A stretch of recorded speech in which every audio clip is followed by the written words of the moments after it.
Hello and welcome to a very special edition of Sports Etiquette with Evan and Evans. Today we are coming to you with actual video of us. We exist, we are real people. This is Evans, I'm Evan, and today we're going to start talking about one of America's pastimes, one of America's favorite things, the biggest thing, March Madness, and NCAA basketball is back. So far, it's only been about 2, 3 games for each team. What's going on in your mind? What do you think's happening? A couple teams have lost already in the top 4 or 5. They had the Champions tournament where Duke, Kentucky, Michigan State, and Kansas all played. And what were your thoughts kind of after all that? First thought, Kentucky looks fantastic as usual. Mm-hmm. Tyrese Maxey. Oh, I mean, I'll get into him a little bit later, but I think he really could be the best freshman to come in in a long time. Yeah. And I'm talking a year right after Zion. So, he came in off the bench and dropped an insane amount of points. He's my number one guy. Big sleeper, I think, is Florida. Even though they dropped after the loss to FSU, people don't give FSU the credit. They have really good recruiting. I don't think they've really been able to put it together with their X's and O's yet. Yep. But they always have guys that go in the first round. Well, look, last year the Clippers took 2 FSU players in the first round. I mean, Terrence Mann has not really played much this year, but he was the 15th overall pick. I mean, they're no slouchy little program. No, not at all. Another team I liked a lot has to be Duke. Man, Cassius Stanley. Uh-oh. He's trouble. Yeah. Definitely. He's trouble, and you can make it double, man, because he almost had that double-double, 7 rebounds. Well, he's just a man. I mean, for a guy who's what? He's like 18, 19 years old maximum. I mean, he is just a man amongst boys. A man amongst boys. I mean, he really did look like almost like baby Zion out there. I mean, to a certain extent. I mean, he's one of those guys that he comes into the NCAA and you're like, wow, like look at this guy. He's like a Stanley Johnson. I mean, look, he's built. Yeah. He's obviously put it together a little bit more than a Stanley, but I mean, you look at him and you're like, wow. I think Stanley Johnson's not even the best player on that team, though. I mean, well, no. Clearly... I'm talking. When he was in college, it was one of those things where you looked at him and you were like, I see what you're saying. Is that LeBron Jr.? Like, who is that? Yeah, yeah. Right, like a big baby almost. Yeah, just one of those things where you're like that's Shaq Jr. You're like, wait, how old is he? Yeah, exactly. But I think, Cassius Stanley's not the best player on Duke. Okay. It's clearly Trey Jones. Okay. I mean, he's the first 5-star recruit to go into Duke and stay his second year. I did not know that. Wow. In a good while. Wow. Yeah. And his brother plays in the NBA, and he doesn't do too bad. Oh, yeah. I mean, he's a commodity. Yeah. I mean, you want those guys who can run the point, can hold. They're not going to turn the ball over on something stupid. Exactly. They can run plays, and they can knock down threes. Definitely. He can already do all of these things. Well, and it's not only that. It's for a team that's used to having a ton of freshmen and they're all 5-star recruits, for someone to stay and to be able to say, look, I was you last year. I was able to, deal with the RJs and the Zions, and I'm still here. And let me give you a little bit of advice. Let me lead you guys. Let me be the leader. I mean, when have they had a veteran leader there? Since like the J.J. Redick days. I mean, Peoples was... I think this too. I think that was the major problem with Duke last year, is they had a bunch of big baller freshmen in there, but they really didn't have a clear-cut leader on that squad. Yeah, no, look, exactly, and that's why probably one of the top 5 most talented teams, not even just freshman teams, but teams in the last 10, 15 years that I can remember, didn't do too well in the NCAA tournament. They didn't win it. Let's put it that way. Yeah, I mean Duke. And I'm not just saying this because I'm biased, maybe a little bit. A little bit. But they're definitely my favorite to win the national championship this year. I think behind the veteran leadership of Trey Jones is just going to push them to the top. And we're going to see like a very Coach K team passing, A lot of guys getting their shots. You're still gonna have, Cassius Stanley. Like he's not just gonna disappear. Yeah. Like, you need that guy that's gonna be able to turn it on though. Right. Right. And with Trey Jones, just unselfish type play. I think if they can keep playing like they have, they're gonna be really tough to deal with. Yeah, no doubt. Also, just kind of want to get it out there. I'm totally biased when I say this most of the time, but this is based off of just an observation. I watched number 19 Arizona play Illinois last night, and as somebody who went there, we don't really have many tough non-conference games. Maybe we get Gonzaga once a year. I was actually impressed considering we almost lost to Chico State in the preseason. I mean, Chico State. I mean, for anybody that lives in California. What is Chico State? Exactly. That's where, the point. Where is that? Chico State is in Northern California, up in the Bay Area, and it's so that's in the United States. Chico. maybe could be. Okay. No. But it's up there, and it's just it's a commuter school. I mean, they're not known for their sports, and they came into McHale Center and almost beat us. So I was worried, to say the least. But you know what? We had 3 freshmen last night play amazing. Mannion, Josh Green. And we have Najee as our power forward. He kind of comes in looking almost like a even. I don't really want to compare him to a Arizona player in like a Solomon Hill or even a Williams who got drafted by your wonderful Bobcats at the time. Oh yeah. He was a great player. I just kind of see a revival in the sense of we've had top quality freshmen for a while, but nobody that could really explode like they have with the depth that they have as well. I love, and they have Arizona at 20 and Florida at 19. Yep. And I love both of those teams. Yeah. I think at the end of the season, both of those teams are going to be top 5 teams. Wow. Yeah. Okay. Arizona, man, like I always wrote them off. I mean, I know they have good talent that comes in, but man, Nicolio. Yeah. I am Nicolio. He is here to stay. He is. For a year. Because he one will year. be gone. Max. 1 year. Max. He's here to stay for 1 year, possibly a semester. Yeah. Well, and I'm going to tell you this right now.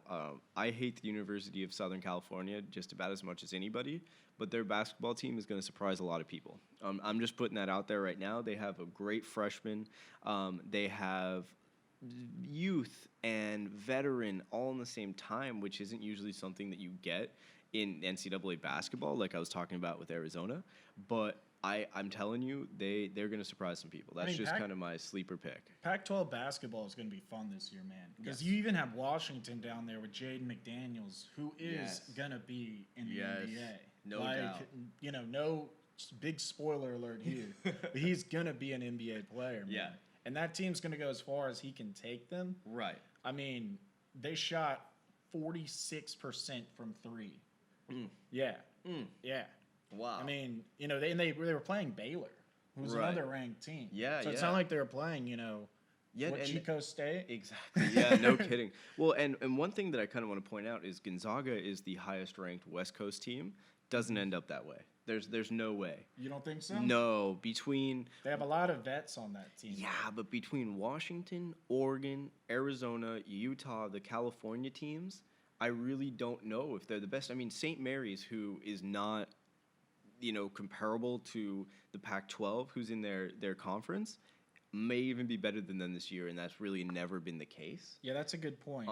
So I'm calling it right now. USC the surprise, Gonzaga the disappointment. Yes, there's some East or West Coast bias there, but just happen to be the teams that I know better. Hey, look, I mean, those freshmen at Arizona are going to be really, really hard to contain. But teams that I think are on the up and up, I mean, I think Auburn is being slept on. Okay. Again. They have veterans, just like you've been saying. Veterans. They have a lot of veterans. They play well together. Yep. Bruce Pearl, I don't know how he's done it. Maybe he's just a really good coach, huh? You guys ever think about that? Beat writers? Like, I've always been a fan of Bruce. Love the jacket, love the swag. Yep. He just comes in there, BDE. He seems like a good guy, too. He's got the BDE, man. And players respond to BDE. Yeah. Like, they do. I mean, he just comes in there, orange blazer. It's the ugliest color ever. Ever. But somehow he makes it work for him, man. Unbelievable. And they made it really work in the tournament last season. So, I mean, I don't see why they can't make another run. No, you're right. That's a great little sleeper pick right there. And speaking of kind of the SEC / big news in college, why don't we go to the game of the year, game of maybe the last couple years, and probably the game that will set the precedence for the top 4 teams making the playoffs, Alabama LSU. Now, for those of you that don't know, LSU went into Alabama and won 46-41. This was not necessarily tabbed as a high-scoring game. I mean, these were 2 very good defenses. Now, look, the offenses are explosive. We knew that, but are you a little surprised the outcome? Was that what you expected? I mean, I knew LSU had a good team, but I didn't know they could put up 50 in Tuscaloosa. I expected LSU to win this game. Wow. I did. Okay. I mean, you could just smell it on Alabama all year. Whoa, Tua's hurt. Tua's hurt. People say that too, like about every year about Alabama, but I really felt it this year as a guy who grew up as a Gamecock fan in the SEC East. I've been watching both of these teams my whole life. I mean, I didn't expect that many points, though. I mean, we're talking about the same 2 teams that played each other in the national championship not like 10 years ago. Yeah. And what was it, like 6-9? I don't know. Exactly. It was like No. You got it right. It was 6-9. Yeah, and it was the most boring national championship game ever to watch. God, I fell asleep. I mean, they barely. I think only once they got past the 50. And it was just so bad. And this game was the polar opposite, yes. man. Like, it was billed as the game of the year. And rarely does that ever live up. Yeah, no kidding. I mean, it never, ever lives up. Never. But it totally did. Yeah. It was an amazing game to watch. And even when you think it's over, like, at the very end, like, Joe Burrow, touchdown, like, takes his helmet off. Everyone's hugging him. Like, their running backs like crying on the side, like with his coach. And then all of a sudden, Jerry Jeudy, Tua, boom, 87-yard touchdown pass, like lightning. It was, and you're fast. just like, and they're literally running the credits on ESPN already, and they're like, well, hold up here, like, yeah, it's not over, man. Like, I mean, it was a dog fight, shootout, and I mean. Joe Burrow really might have solidified his Heisman candidacy right there. I mean, he started, I think it was 11 for 11. Dude, I just want to read his stats off. 31 for 39, 393 yards, 3 touchdowns, 0 interceptions. Oh, against the top defense in the league. And then Tua, 21 for 40, 418 yards, 4 TDs and 1 interception, which ended up being a big game changer. Yeah, but if you take away an 87-yard touchdown, his stats aren't as spectacular. Right.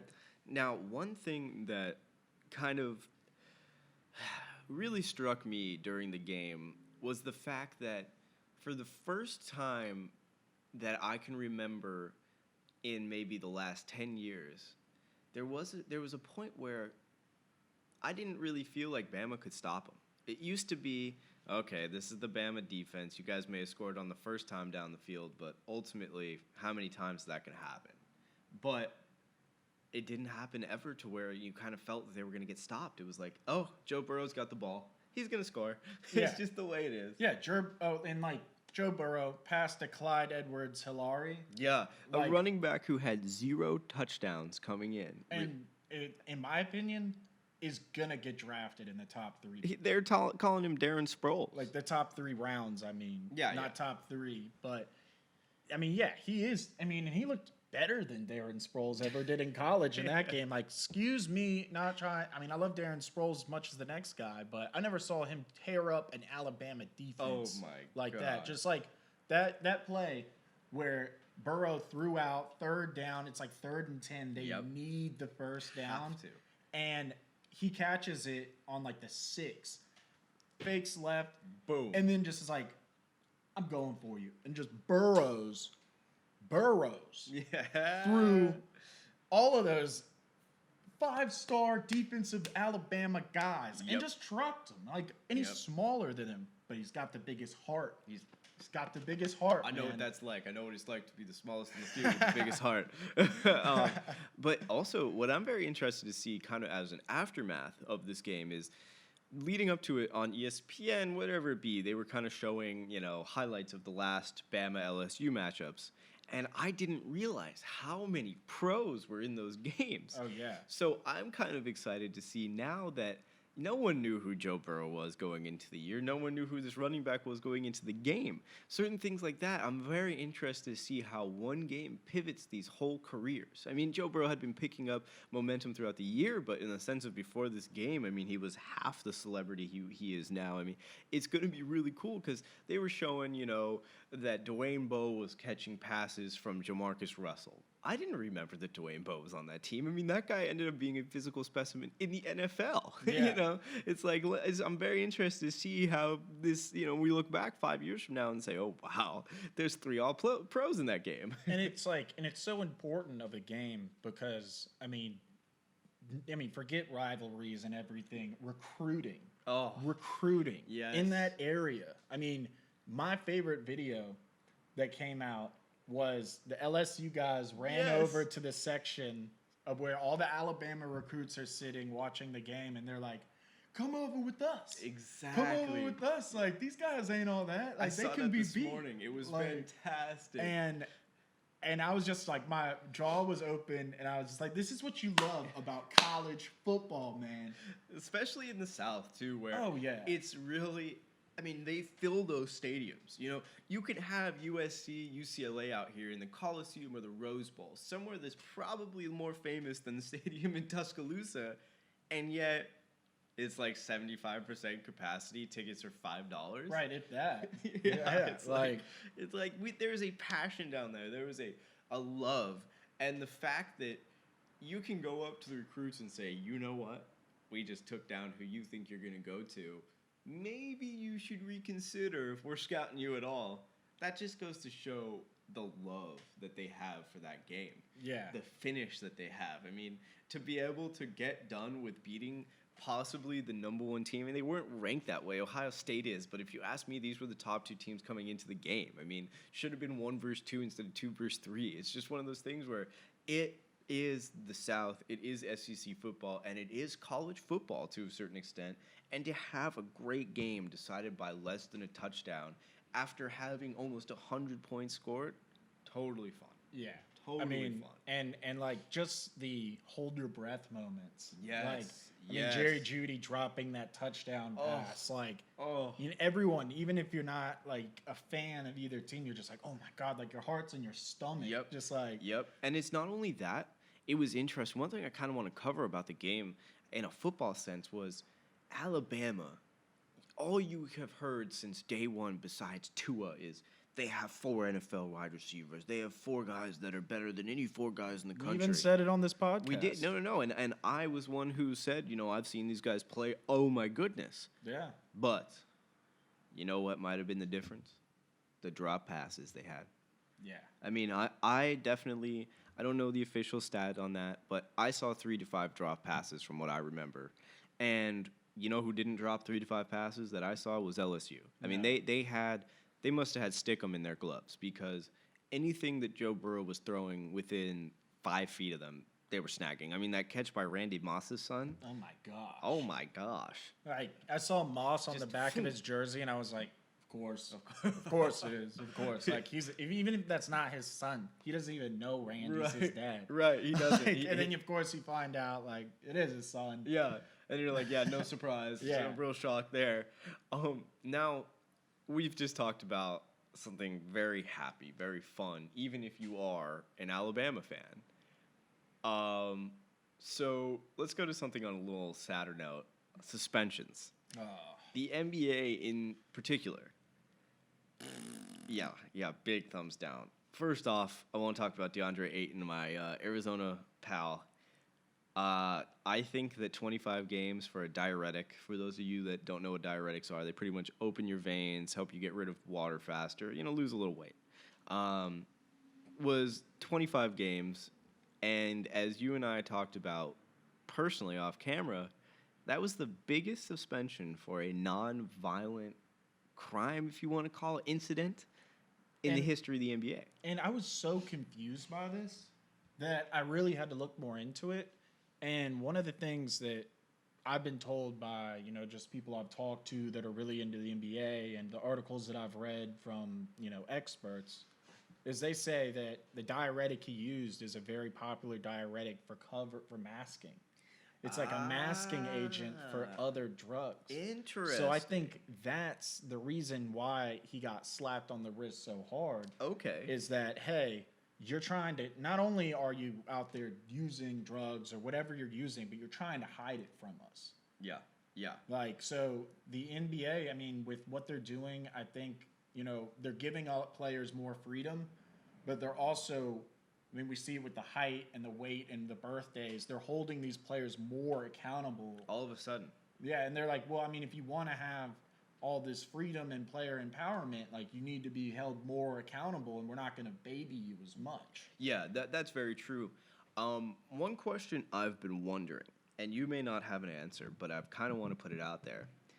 Did he get suspended so fast and for so long, kind of because the NCAA has been on his butt trying to get him suspended in general with the allegations at Arizona, or it just happened to be he got caught? He was trying to mask something. You think there's a connection? I think that look, this guy was in the media. They may think he did something wrong, and now you're telling me he took money for college and he's taking steroids? Wow.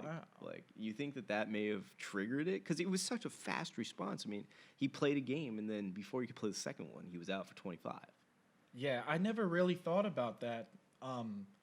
I don't know if there's much to that, though. Fair. I mean, I think, once they're in the NBA, I don't think the NCAA is chasing grudges like that. Okay.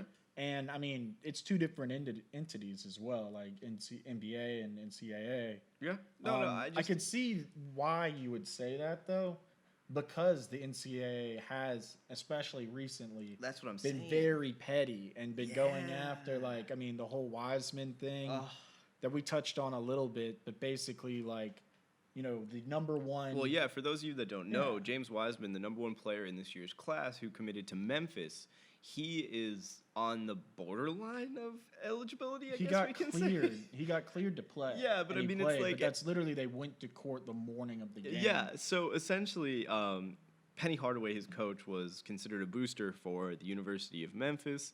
And he donated $1 million in 2008. Yeah. But it really comes down to the NCAA's. I mean, they sent a letter to Memphis saying, hey, we shouldn't have declared Wiseman eligible.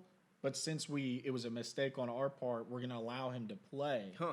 And then they went back on it. Right. Then they went back 6 months later. Ugh. And so just to finish up the story, basically, Wiseman was moved to Memphis to live there, and it was paid for by Penny Hardaway's money. When he was 13. When he was 13, yeah. Right. Not like, they moved him the year before he committed or anything, but it was kind of a power move to get him to commit there, regardless of if Penny had been tabbed as the coach or not. What was that, 4 or 5 years ago? And he had donated $1 million in 2008. I can see why you would think that. It's a little sketch. But if you know college basketball, especially, this stuff happens all the time. Mm-hmm. I know guys personally that moved out of state to go live with people that they barely knew. Right. To go and play at a prep school. Yeah. To try to get noticed by Washington or just whoever. Yeah, whoever. Yeah, that's why Washington's an example. If you're a Memphis, if Memphis is your only hope, why not? Right. But I also understand their point, Wiseman's point, where it's you don't really have these laws. I mean, first off, you told me it was okay. Yes. And you went back on your word, but you're already wrong on that. Exactly. And you don't really have these laws and bylaws in place. So you're basically just being oh, yeah, that's cool. Nah. Actually, we decided that's not cool. And you're just going you're just going with the flow, basically. And how can you be respected as an organization if you have no, there's just no basis to anything. Well, you there's could just no go law. willy-nilly. Yeah, exactly. Yeah, it's like a game of Twister. Which is why they haven't really been able to give out any for sure death penalties to any schools, in the sense of USC, they got busted in football.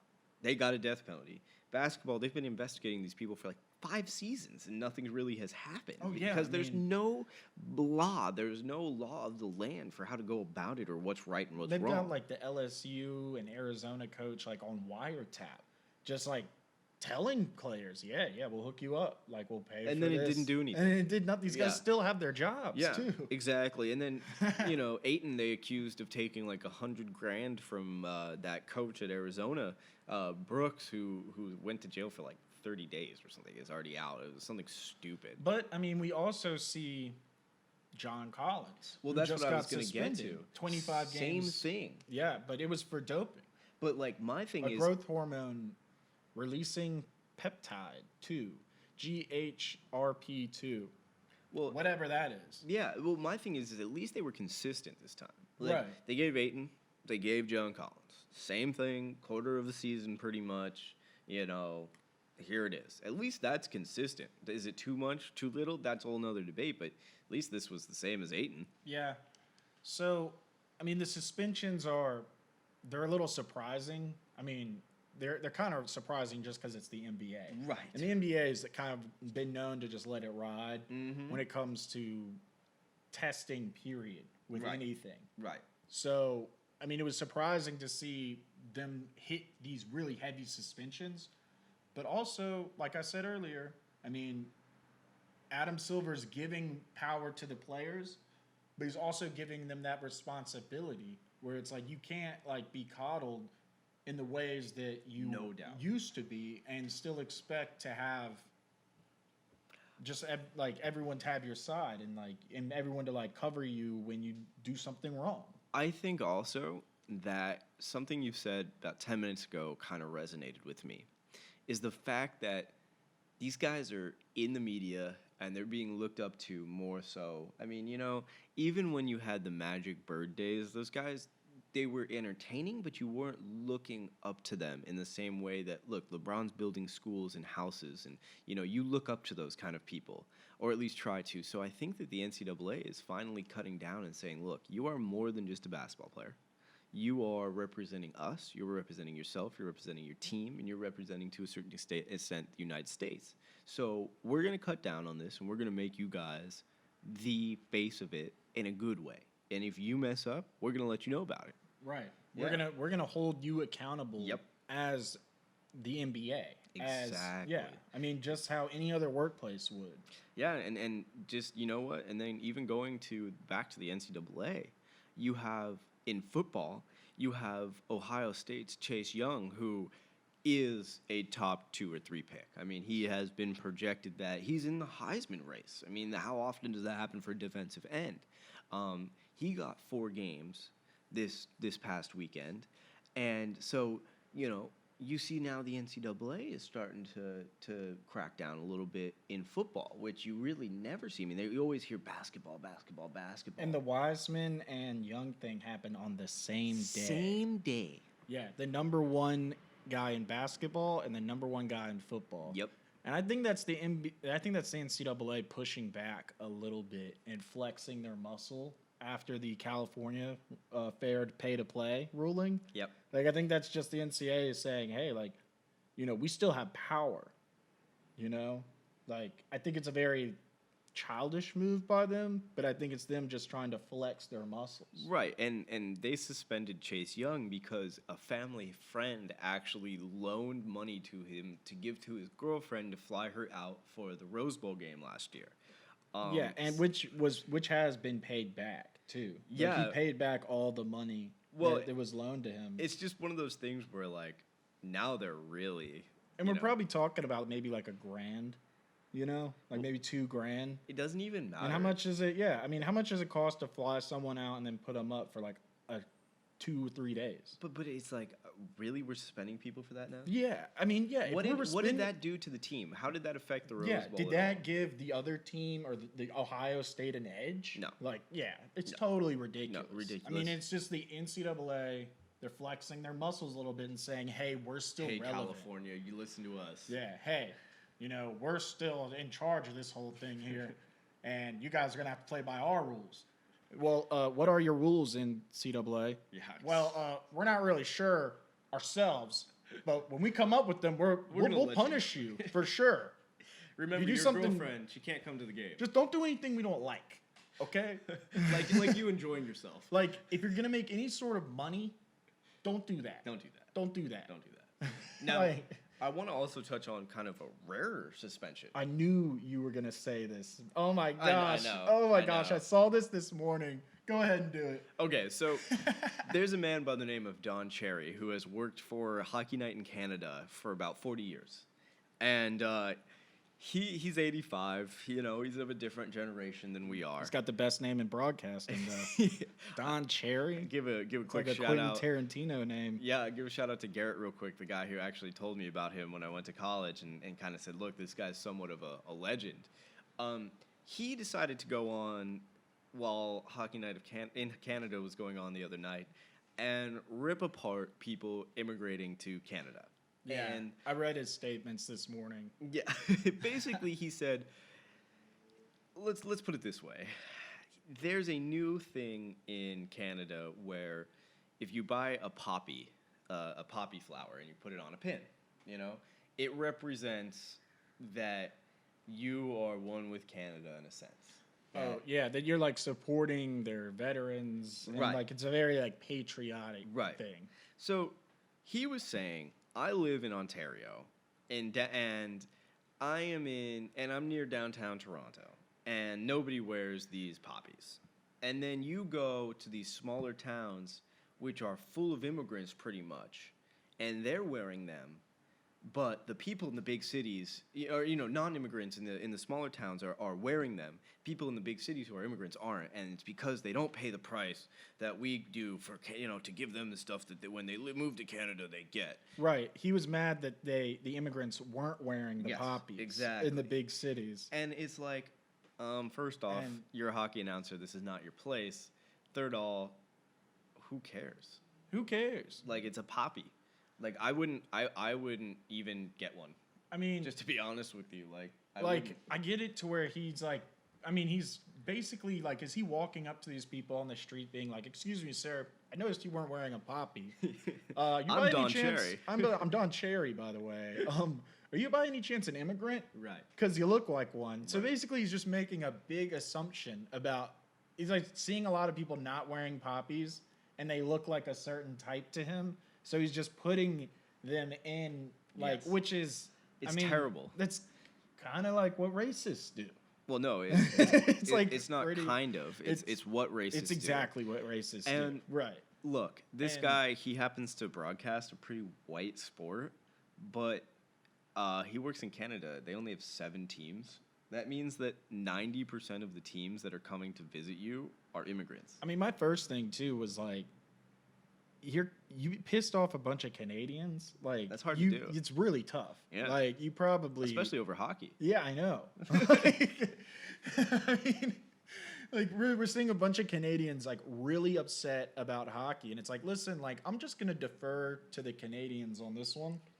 And Like, they love Don probably Cherry, know. too. Yeah, yeah. They I love and him. I even know who Don Cherry is Right, as like right. a not hockey fan. Yeah. From the South.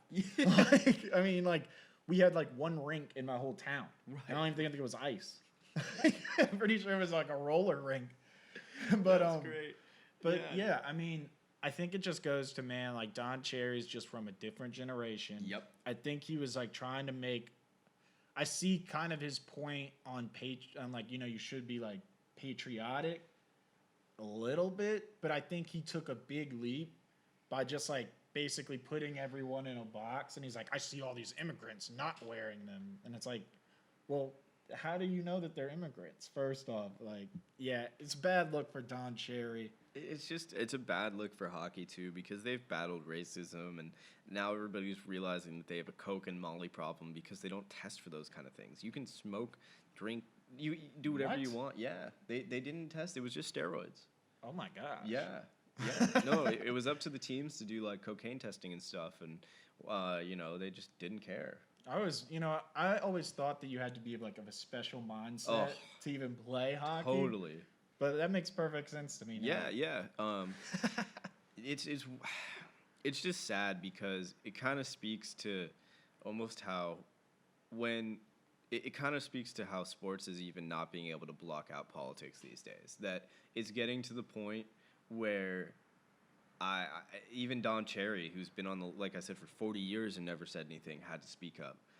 Now, on a happier note, let's end the suspension subject on something really funny. One of our favorite topics of the week, month, year, whatever it may be. Yeah, this has got to go down. At the end of this year, we're going to talk about all of the topics and just bring up maybe like our top 3. Still working like the kinks out of that bit, but this will be in there. This will be in there for sure. Yeah. Heat guard Dion Waiters has panic attack after consuming edible on team plane. On the team plane. Sources say. The best part is to me is he was headed to Los Angeles, and it wasn't like he was headed out of Los Angeles. No. The best part to me is that it was given to him by another Heat player.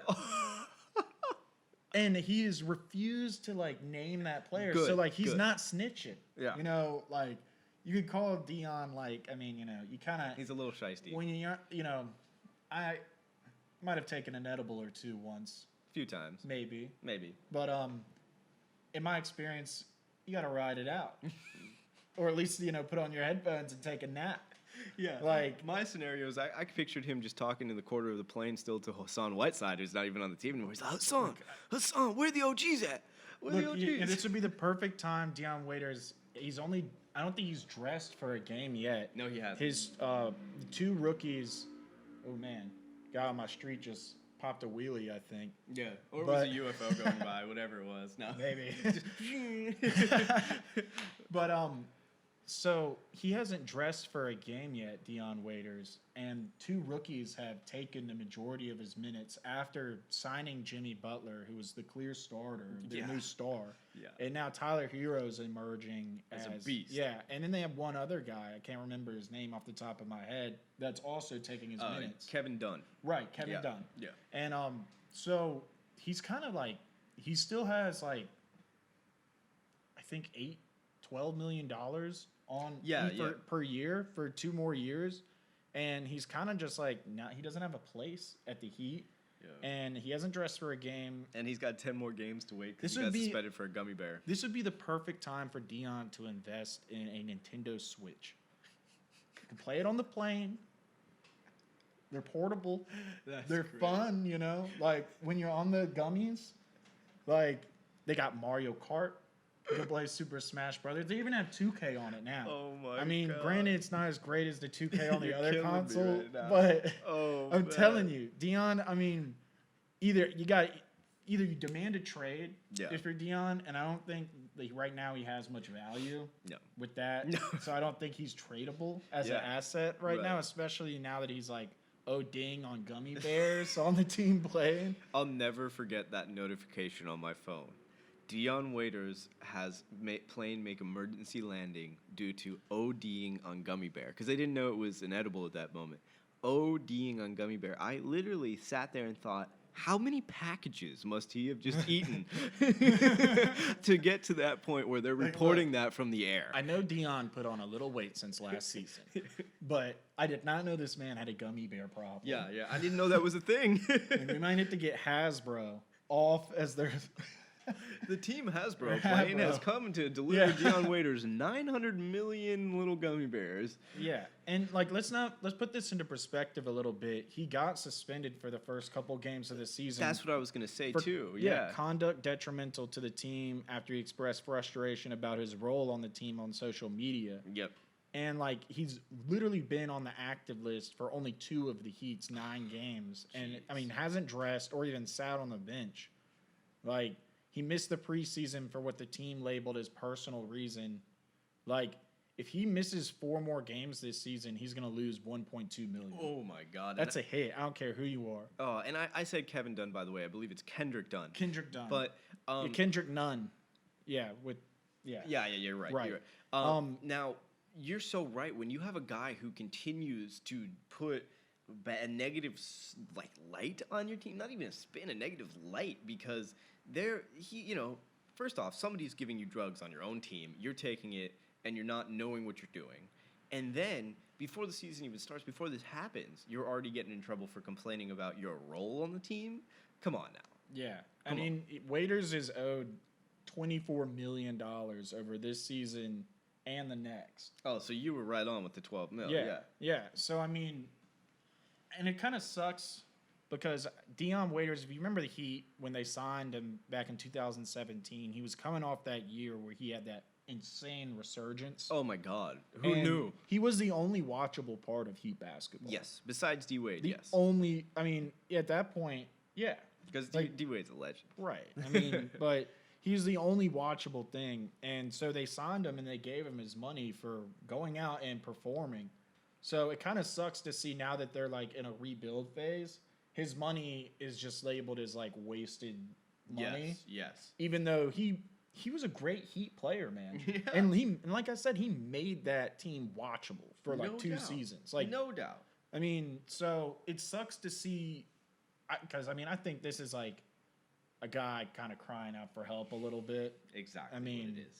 That's exactly like, what it is. And it sucks. I hate it for him because I love him as a player. He's so good. But I mean, Dean on gummies on the plane. On the team You've plane. already got suspended for conduct detrimental for the team. You sat out the whole preseason for personal reasons. Like, demand a trade or just like I don't know. Demand a trade. Yeah, I mean, I don't think you demand a trade if you're honestly if you're Dion Waiters. I think you just Hope. buy a Nintendo Switch, keep your head down, and ride out that $24 million in a place where where it's tax free. Yeah, that's true. You're in Florida. That's very true. You know, don't get traded to a place you're gonna lose more money out of taxes. They're gonna send him to New York just to mess with him. Oh yeah, or like California. Like, they're No gonna one stick wants them him on the here. Warriors. No one wants him here. Now, why don't we go into some fresh starts, some good news, some non guys kind of desperately getting attention.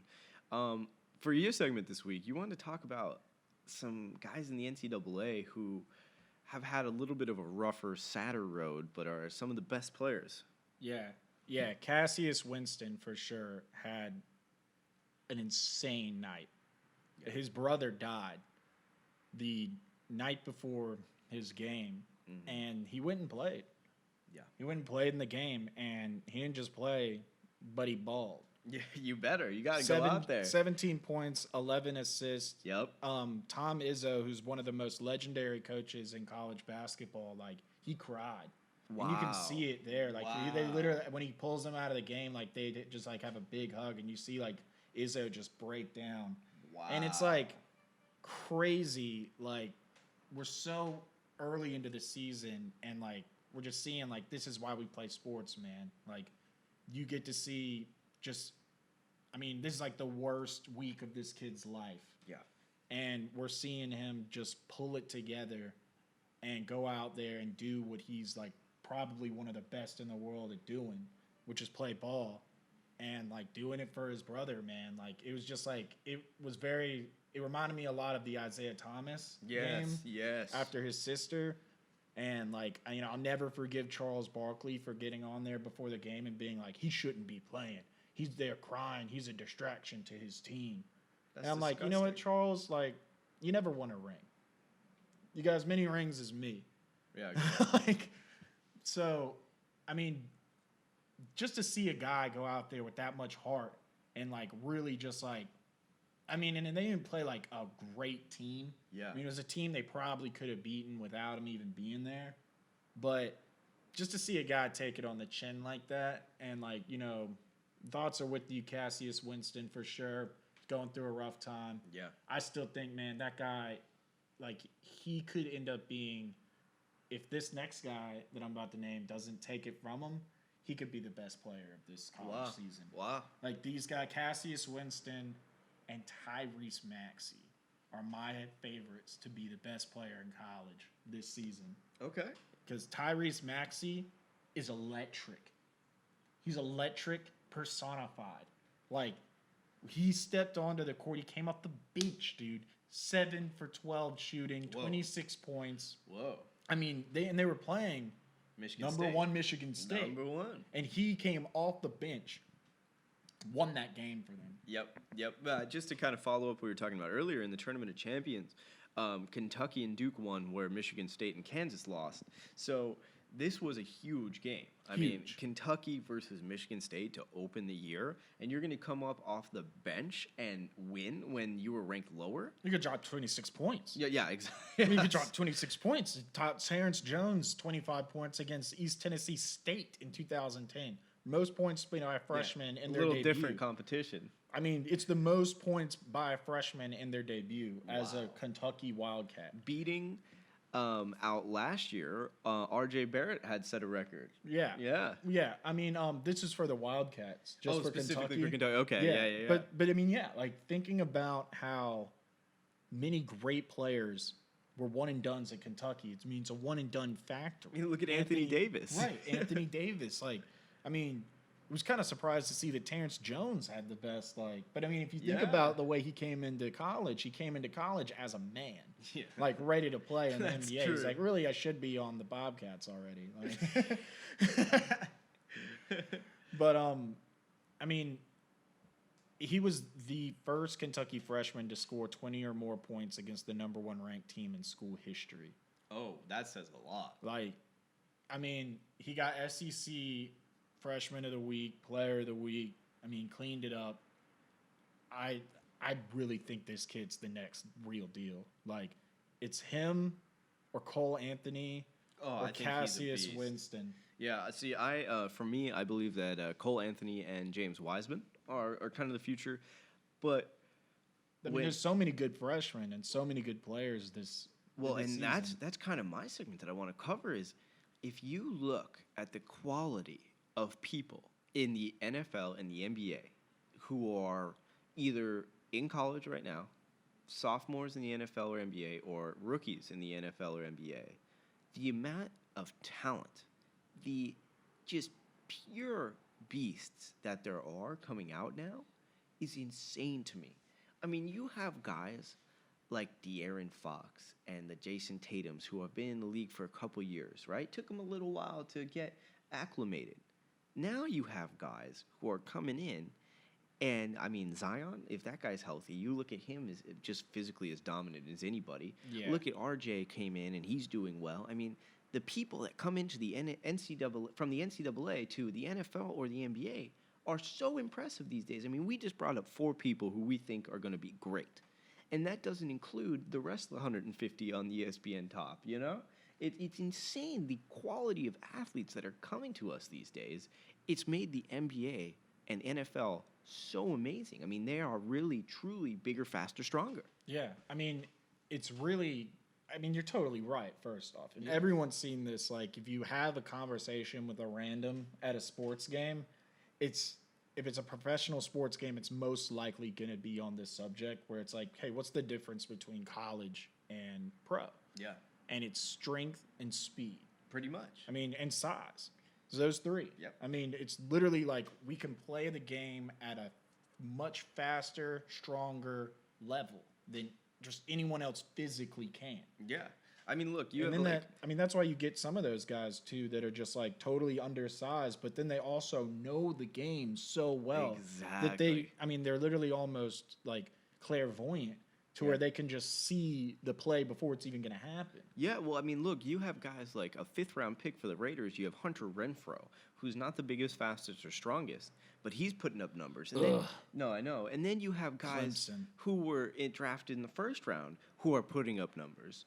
And then you go to the NBA and you see, look, okay, maybe not the number 1 guy is playing, but the number 5 pick, the number 10 pick, those guys are all putting up solid numbers. I mean, shoot, De'Aaron Fox. Yeah. I mean, he's still on his rookie deal. He is the best player on that team. well, and then there's multiple people like that. It's just Yeah. so exciting. And you could go to down. know yeah. that we are going to get for the next 10, 15 years great quality athletes. Yeah, a couple young teams, NBA, if you like that young talent, like you're Yes. talking about the Bulls, Yep.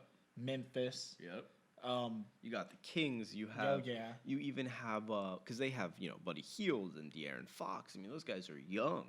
the Mavericks, I mean, look at that Luka Doncic. even the kid. Knicks to some extent. Yeah.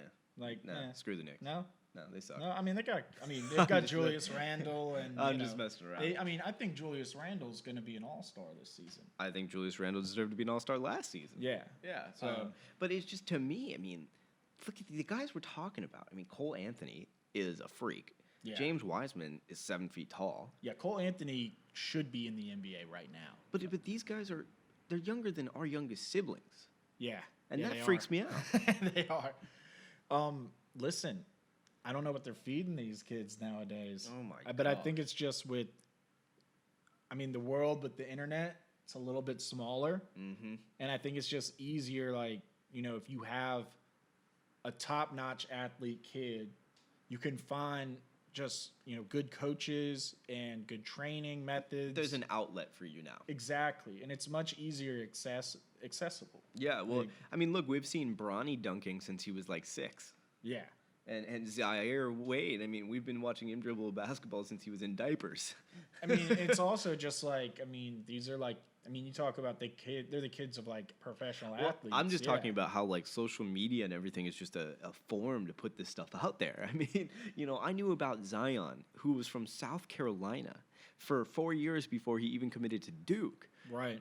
How often I didn't know about you before you came to California. It's just one of those things where it's like, wow, you just put one video out there and you're a superstar. And it's like the whole hype machine, which is sports to an extent. Yeah. Where look at the Browns this season. Everyone hyped them up. It happens every year, and it happens to all sorts of athletes. Yeah. Basically, you have to you got to prove that you're good. And you got to be the guy. And with social media, you kind of are able to cater to your audience. Yep.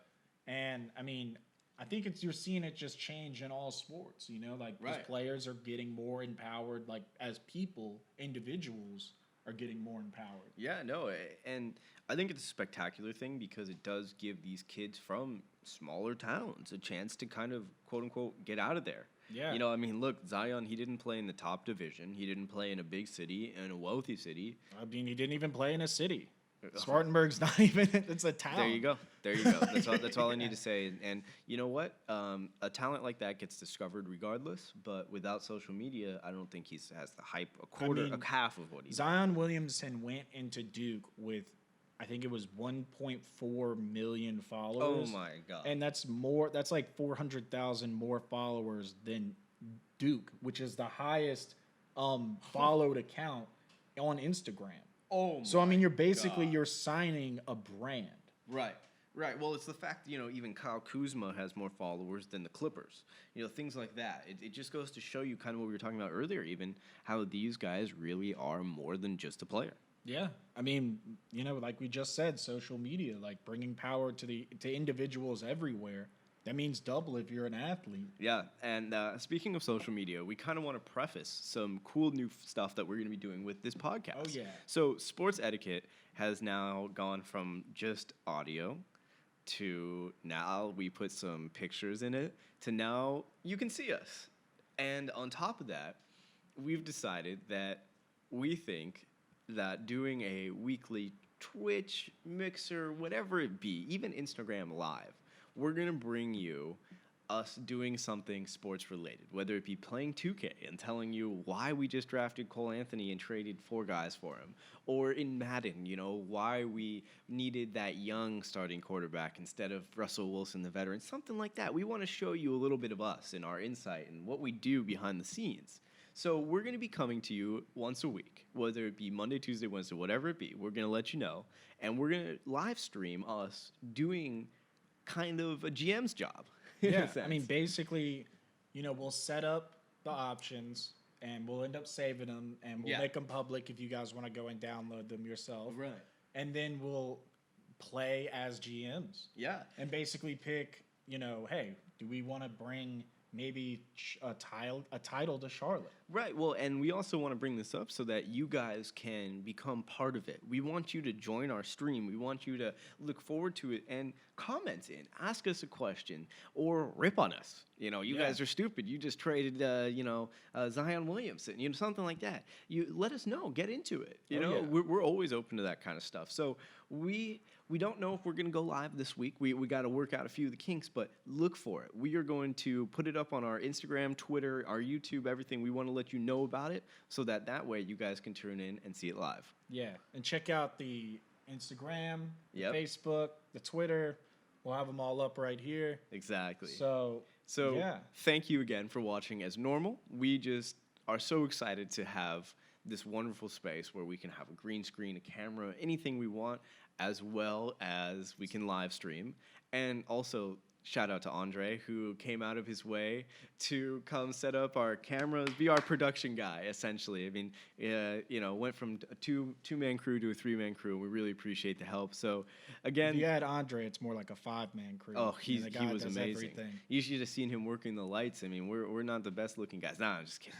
But he made us look good today. So thanks, Andre, and thank you for listening, and thank you for following us. Just the journey. I mean, we're starting something new. We're super excited, and got our first sponsor, Comer Landscaping. Comer Landscaping. Thanks for the sponsorship. Yep. Looking for the next sponsor. Truly, let us know. Anyways, come on. Listen to episode 14 next week and look for our live stream. Thank you very much.